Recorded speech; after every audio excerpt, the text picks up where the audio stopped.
Have you noticed that politicians struggle to enact the things they run on? That regardless of who wins elections, they find they cannot pass whatever legislation they like. They find themselves bound by what is popular, or at least their sense of it. They can only enact things within a narrow range, and that set is called the Overton window. And on the Overton window podcast, we look at issues around the country and talk to the people who change what is politically possible. Now, one thing that regular listeners will remember about the Overton window is that it is not an academic political science concept. It's a fundraising concept. Joe Overton thought it up as a way to help potential donors understand how the Mackinac Center can influence public policy without holding any of the levers of power. Now, behind any big social movement, there are going to be a lot of people who give their wealth for the mission. And there are a lot of experienced fundraisers who specialize in pitching ideas that make a difference. And I can think of no better person to talk to about this than our very own Vice President for Advancement, Jimmy Walker. Jimmy, welcome. James, it's great to be with you. Let's first take a broad view. Americans give a lot. What do they get in return? You know, this is an interesting question. And I think for the Americans who do give a lot, it's intuitive for them. And it's almost in their genes.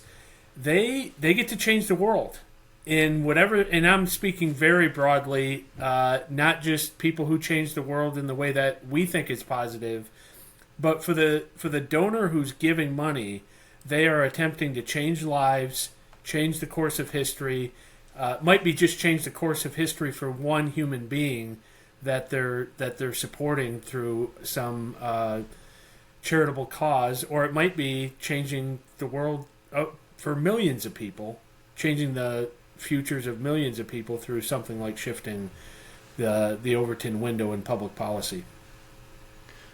So that seems like it would be a tough thing to get used to, or at least to build the habit of just giving and trying to keep an eye out for how you make a difference in the world.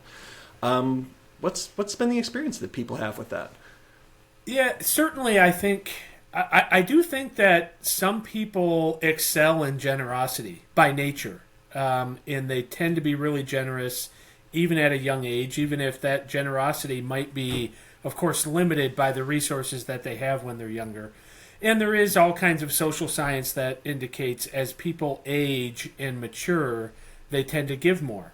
So people in their 50s tend to give more than... 50s is usually the age where major giving starts to happen. And that's partly because people have built a career and have more wealth. It's also because a lot of their obligations to children and that kind of thing are starting to wane. And then into their 60s and into their 70s. And then entrepreneurs in particular continue to give significant amounts of money well into their 80s and 90s. And I think what happens is once people start to give, they realize the joy of it. And I observed this at a very young age, or very early in my career, that generous people tend to be really happy people. It's almost hard to be really generous and sad at the same time, because the act of giving is hopeful. So that impetus that you talked about, though, like wanting to change the world, like that's an ambitious thing for anyone.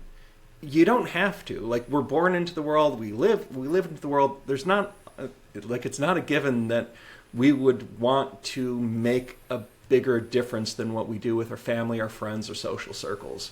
So why is that a thing that resonates with people? Wow, that's a great question. I think there is something innate in human nature that is moved to help others and to make an impact on the lives of other people. And I think I actually remember very early on in my career a video by the Acton Institute called "The Call of the Entrepreneur," or the video of the the vocation of the entrepreneur, and it really laid out that in order for an entrepreneur to be successful, they have to be other focused because their attention has to be on meeting the needs of other people. And it may also have something to do with why entrepreneurs tend to be significantly more generous than other types of professionals. And part of the reason for that might be, I haven't studied the social science on this, but part of the reason for that might be this idea of being other focused. They're focused on meeting the needs of other people. So they do that in a way where they can make money from that by meeting their needs from a business standpoint, but they also tend to do that by meeting the needs of other people in ways that are charitable in nature that can't be monetized. So I think it is this idea of and maybe it comes back to the happiness factor too, that people are actually happy when they're focused on meeting the needs of other people. And I think that's a real driver for it. Well, and that's an interesting point too, because I was going to harass you a little bit about making a difference, because like people give to symphonies, they give to art museums. That's not really making a difference in the world. It's like, well, actually it is. Like you are making the world a better place by filling it up with beautiful and interesting things. Yeah, and I think some of that is subjective. So there might be some things that you and I may consider as not having a big difference in the world, where somebody else might think that, well, that actually does create significant change in the world. And I think so I've used changing the world a few times, but I think sometimes it can mean just changing the world of an individual person, changing their history, changing their future. So it doesn't always have to be solving giant worldwide problems. It can be or state ones. Or or state problems. Sometimes it's actually easier to think about solving world problems than just the problems in the state. But I think sometimes it can be getting one student the education that they deserve. And you know that by changing the life of that one student, you're making an impact in that person's lives. As an example, I am not a big proponent or a big supporter independently of animal welfare type charities. But I bet those donors who give to those causes have a real care either for the animal itself or the impact that animal is likely going to make on the life of another human being. So even though it's not something that moves me personally, I can see how the donor who supports that could really care about it and give for that reason. So let's narrow in on the kind of work that we do.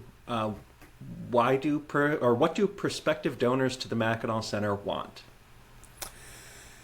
So I think globally, what we hear from donors frequently is that the Mackinac Center is their voice.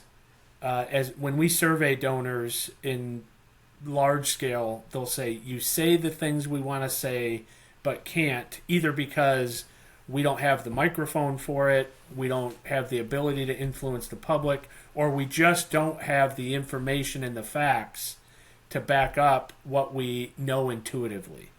And I think that's a big driver. And they really just believe in the foundational principles of our country, of personal autonomy, individual freedom, and the ability to be free and live your life with limited interference from the government. So that's interesting because, politics is filled with their group lobbies. Like the Chamber of Commerce. The Chamber of Commerce exists to represent the political interests of its members.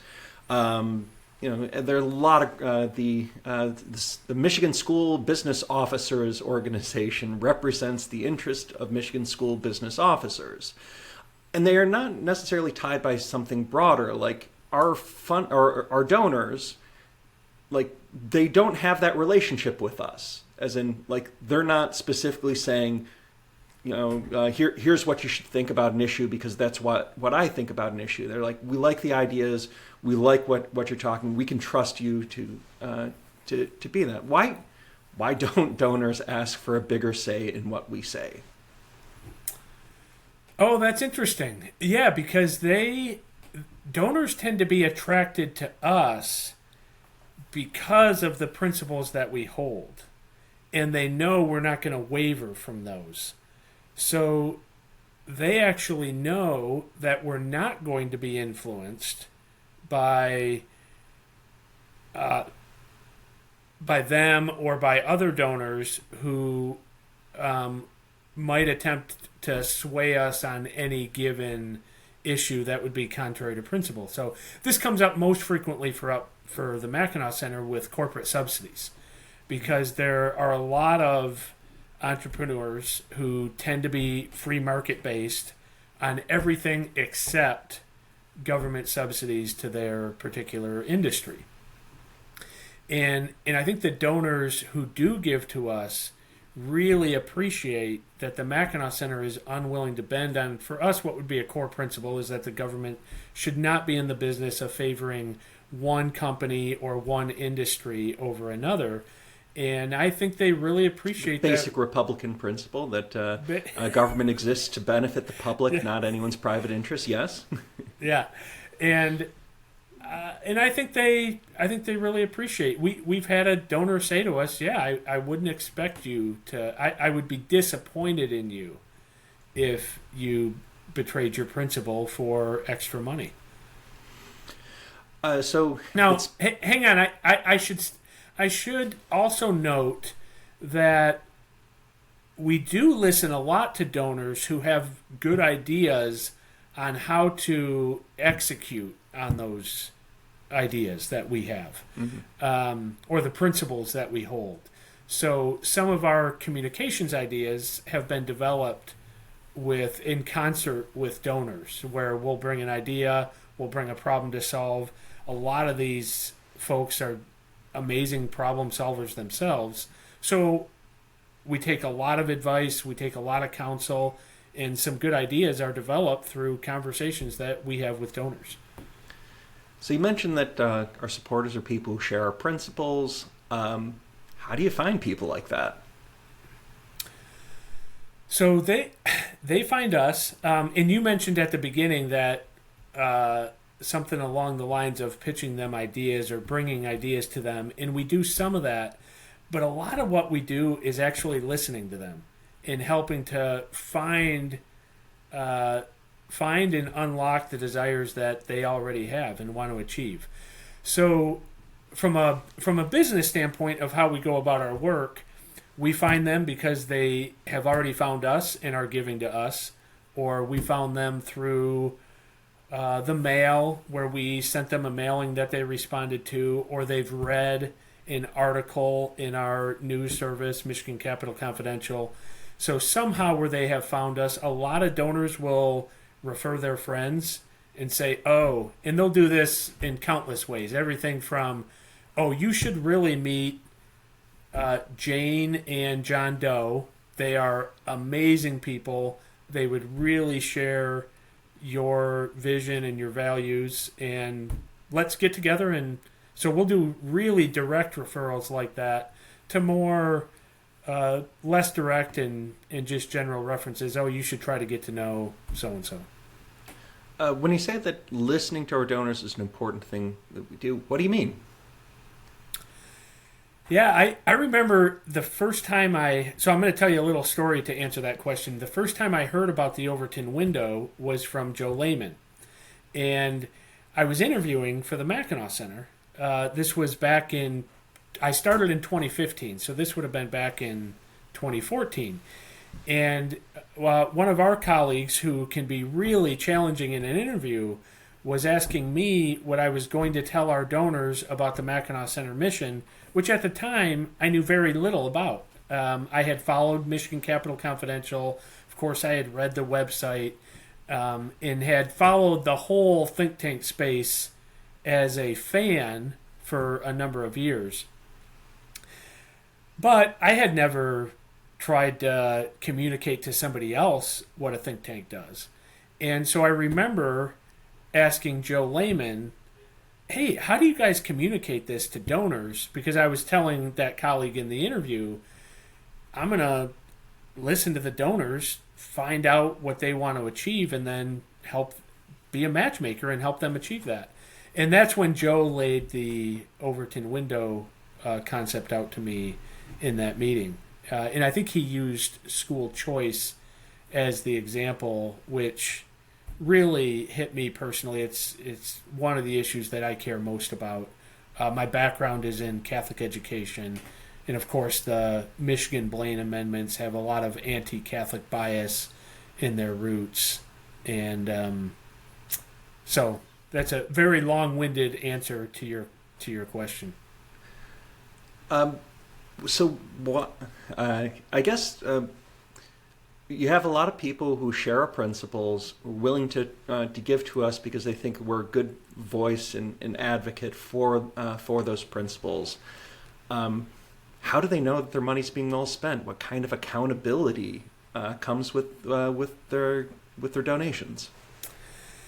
Yeah, and we customize this. I think generally speaking, we get gifts of various sizes from all. I mean, we have thousands of donors who give large amounts, small amounts, and I think the number one thing is they follow our work. One of the things that actually makes my job relatively easier compared to other missions is we are in the news regularly for donors, whether in their inbox with Michigan Capital Confidential or James, I know you're on the news a lot. Many of our colleagues are on the news. So they actually see us and see our work.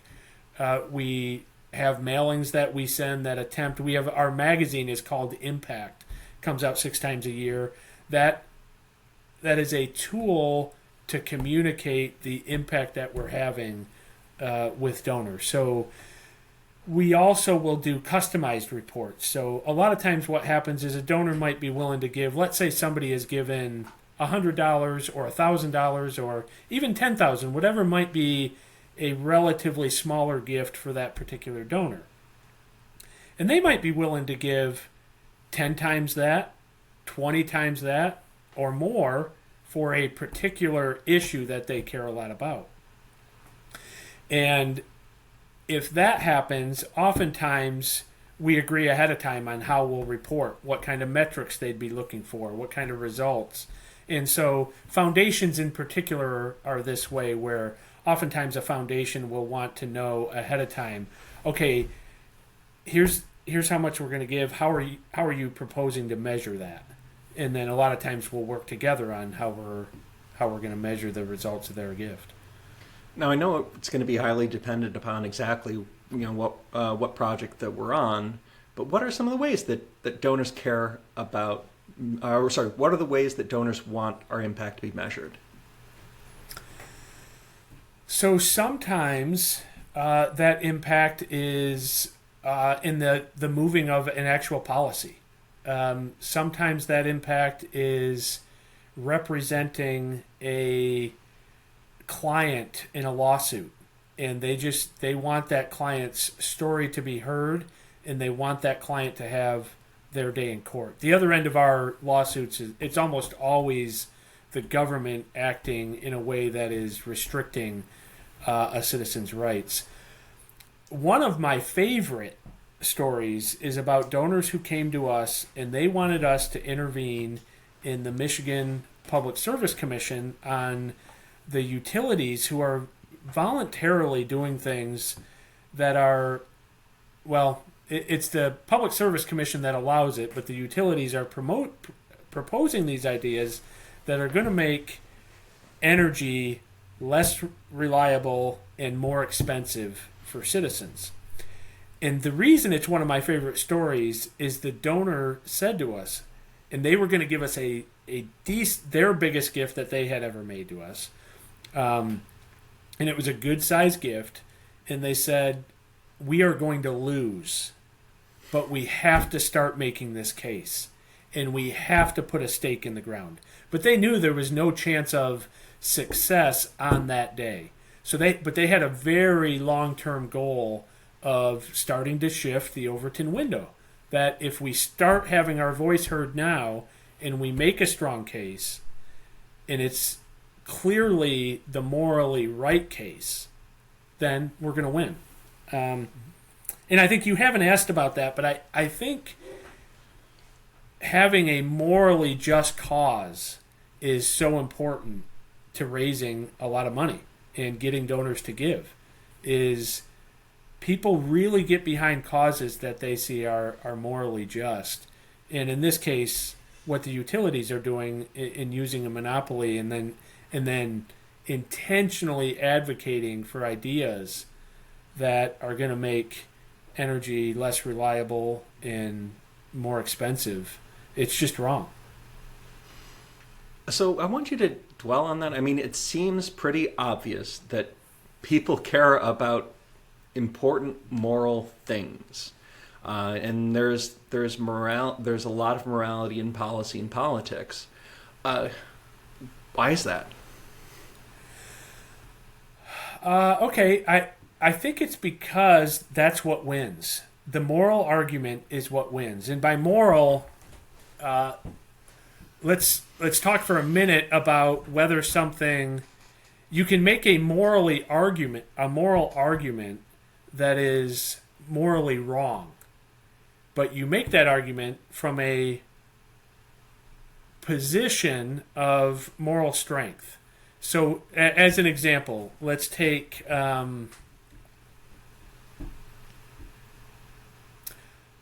school choice.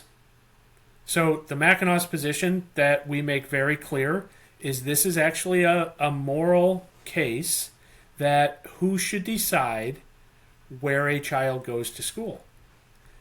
The Mackinac Center believes that the parent should decide. So that's the case that we make, that it's a moral case that the person who should get to decide on how and where their child is educated is the parent.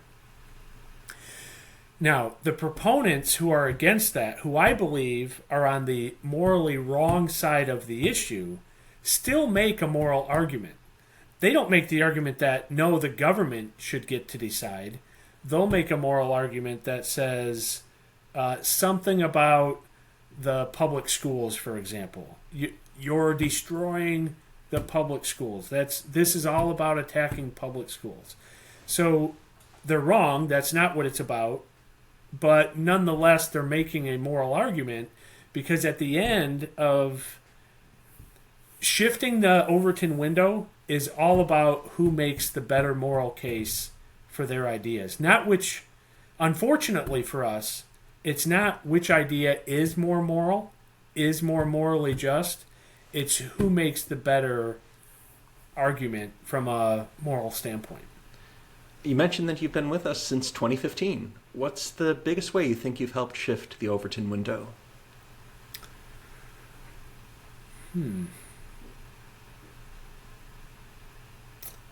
I think donors have invested heavily in helping us reach the right message at the right time with the right idea.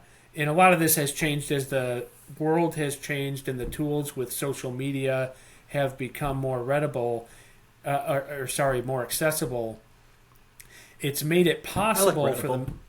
Yeah, yeah, but it's not a word. Although language develops over time, James, so maybe we've also just developed a new word on this podcast. But over time, with the investment of new technology, it's allowed us to reach people in a way that has somewhat evened the playing field. Now we're still at a disadvantage in countless ways, and some of our content, I believe, does get moderated, especially if we have something that gets a really big hit. But it's made it more affordable for groups like the Mackinac Center to get our message out to more people because of a lot of the tools and then the investments that donors have made to put our... We just finished a $3 million matching gift, so $6 million total for the Frank Beckman Center for Journalism. Some of that is getting our message out over the traditional airways like our show Mackinac, Michigan on WJR, but a lot of it is to invest in reaching people in the newer ways through social media and other channels, through video and podcasts and things like that. That work supports this podcast. Thank you, Frank Mackinac Center for Journalism, and the work you're doing to make sure there are resources for that. What kind of skills do you need to do this job well? Okay, let me think about it in terms of the people who I like to hire. I like to hire people. Number one, you've got to have a large capacity for work. It's actually a lot of work, and it's hard work.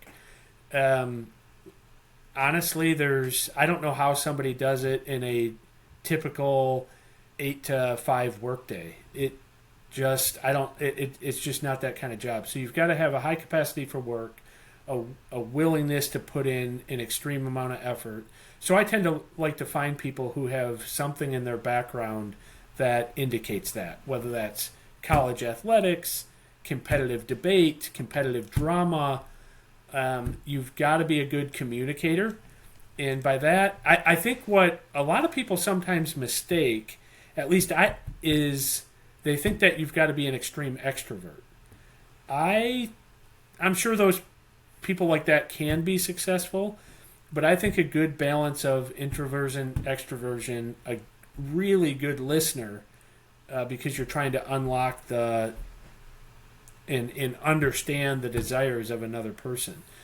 There's a lot of research on the science of influence that I think people share. Some of those traits are natural, and some people are really good at influencing other people, but some of it can be learned. So people who are willing to put in some time to study and research communication and influence and those kind of things, I think is really important. And then courage, because for a lot of people, this is uncomfortable work. You're talking about somebody else's money. For me, it's never really been hard or uncomfortable, because I really believe that what we're doing is changing the world, and I don't know why somebody wouldn't want to invest in it. So that particular part of the work has never been that challenging to me, but I hear that regularly from people who will say, "Oh, I could never do that kind of work." So I don't know if that answered what you're looking for. Well, let me narrow it down a little bit more. What I've heard from you is that here's 3 things that I think are really important to doing the fundraising job well: listening, storytelling, and courage. Mm-hmm. I think that's right. Yeah. How do you build those skills? Okay, there are all kinds of means of practice. We do work on developing a story. How are we going to communicate this? You don't want to come in and just share with somebody a smorgasbord like they're at a buffet of everything that you're doing and put it all out there. You want to frame that within a story, because usually they're trying to solve a problem. And our work is all about solving problems. So the more that we can communicate a story on how we can solve the problem they're trying to solve, the better. So we do spend some time both developing that and practicing it. Listening has always come really natural to me, and sometimes something that somebody is really good at, they're not good at coaching and teaching other people.